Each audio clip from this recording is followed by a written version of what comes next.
Privatisation पे जनाब speaker, अवामी शोबे की कारकर्दगी को बेहतर बनाने, माली बोझ को कम करने और सरमायाकारी को फ़रोग़ देने के लिए हुकूमत एक जदीद और मुतहरक निजकारी हिकमत अमली पर अमल पैरा है।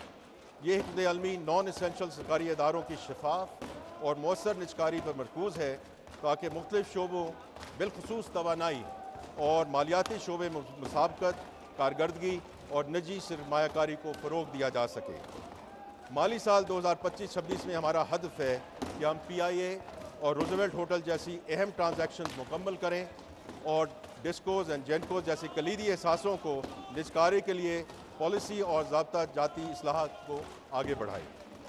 सबसे अहम बात यह है कि हम निजकारी को सिर्फ एक माली इक़दाम नहीं बल्कि पाकिस्तान की सरमाया मंडियों को वुसअत और गहराई देने का एक ज़रिया समझते हैं।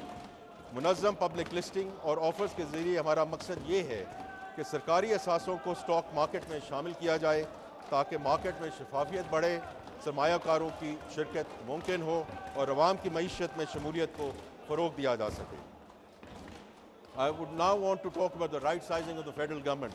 जनाब स्पीकर, हमने वफाकी हुकूमत की इदारा जाती तश्कील को वज़ीर आज़म साहब की विजन के मुताबिक दुरुस्त, मुनज़्ज़म और जदीद बनाने के इक़दाम का आगाज़ किया है।